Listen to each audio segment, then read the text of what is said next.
Hai guys, welcome back to Terror. Jadi guys, beberapa waktu yang lalu pasti kalian tahu dong tentang kasus penembakan yang dialami mantan Perdana Menteri Jepang Mr. Shinzo Abe guys, yang terjadi pada 8 Juli 2022 lalu ya guys. Kasusnya belum lama. Dan kali ini aku bakal ngebahasin kasus penembakan yang dialami mantan Perdana Menteri Jepang Shinzo Abe guys. So sebelum kita mulai videonya, jangan lupa untuk subscribe, dan komen. Langsung aja kita mulai di teror kali ini guys.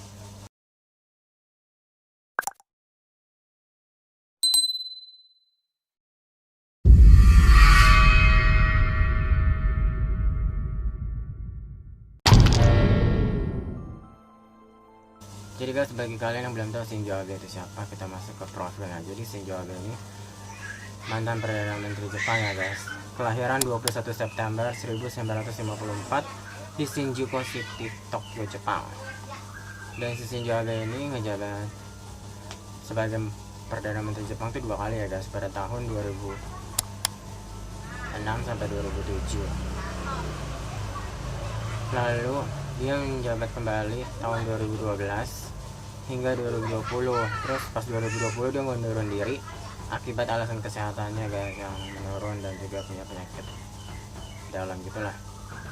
Dan saat menjabat, si Mr. Abe ini berhasil membantu Jepang keluar dari siklus deflasi melalui pelonggaran moneter dan reformasi peraturan yang disebut adalah Abenomics guys. Jadi Shinzo Abe ini lumayan cukup lama lah menjabat sebagai Perdana Menteri guys di Jepang, sampai 2 kali, 2006 ke 2007, terus menjabat lagi 2012 sampai 2020.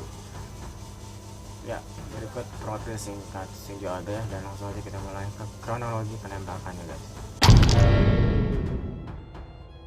Jadi guys, penembakan itu terjadi di wilayah kota Nara di Jepang, dan mantan Perdana Menteri Jepang Shinzo Abe ini pada saat itu sedang melakukan pidato politik ya guys, pada pukul 11.30 waktu setempat di Jepang ya, di kota Nara. Namun tiba-tiba ada suara tembakan yang membuatnya jatuh dan mengalami pendarahan guys. Nah, sebelum kita lanjut, kita lihat dulu video detik-detik penembakan dari Shinzo Abe ya guys.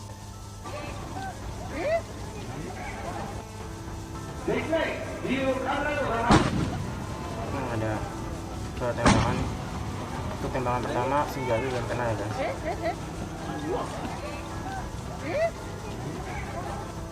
Terus tembakan kedua baru terkena, dia jatuh dan kadarnya mengenai dadanya gitu guys.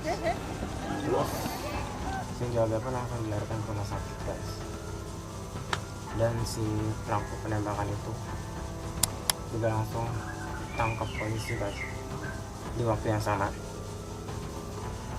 langsung dicek tuh polisinya, aparat setempat nangkep si pelaku penembakan itu guys.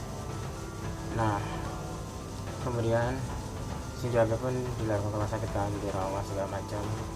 Tapi ternyata pada pukul 17.03 waktu setempat Shinzo Abe dinyatakan meninggal dunia. Kabarnya tembakan tersebut membuat Shinzo Abe mengalami pendarahan di dekat sekitaran dada guys. Pokoknya sampai mengalami pendarahan hebat lah, akhirnya meninggal juga guys atas penembakan tersebut. Dan langsung aja kita masuk ke pelaku dan motif si pelaku.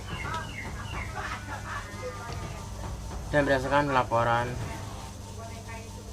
aparat setempat guys, pelaku penembakan bernama Tatsuya Yamagami berusia 41 tahun guys.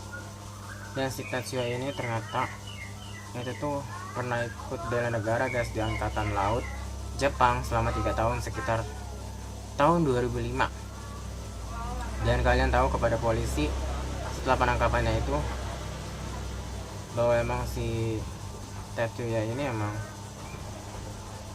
udah nargetin gitu, udah ngincar si Shinzo Abe buat ngebunuh dia gitu, udah ngerencanain dari awal, sampai senjata yang dia bawa pun yang buat tembak si Shinzo Abe itu rakitan sendiri guys. Kabarnya sih beli secara online, dia ngerakit sendiri, ngeliat di online. Dan akhirnya kan pada tembakan kedua si Shinzo Abe berhasil untuk kenakan di dadanya walaupun pertamanya gagal.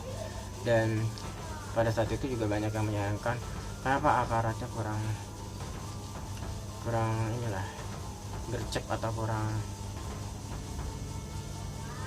ekstra gitu menjaga Shinzo Abe, yang dimana emang kita tahu Jepang terkenal dengan negara yang cukup aman, tapi kan yang namanya kejahatan kita nggak pernah tahu kan, apalagi seorang pejabat gitu atau mantan perdana menteri lagi pidato di pinggir jalan, pasti kan ada yang suka ada yang enggak gitu, bisa jangan hal-hal yang tidak diinginkan terjadi.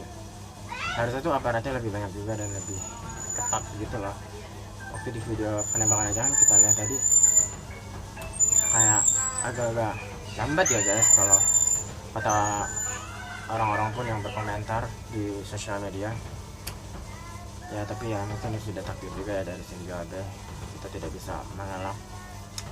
Dan alasan dari Tetsuya kenapa menembak Shinzo Abe pada saat ditanya polisi adalah karena ketika Shinzo Abe menjabat sebagai Perdana Menteri Jepang, Tetsuya merasa kurang puas atas kepemimpinan yang dipimpin oleh Shinzo Abe guys pada saat itu. Jadi dia berencana untuk membunuh Shinzo Abe, menembaknya guys. Gila gak tuh, cuman gara-gara kurang puas masa pemimpinannya guys, sampai kayak berniat ngebunuh gitu loh. Sampai niat banget kan beli senjatanya online, ngerakit sendiri, ngelatih juga online.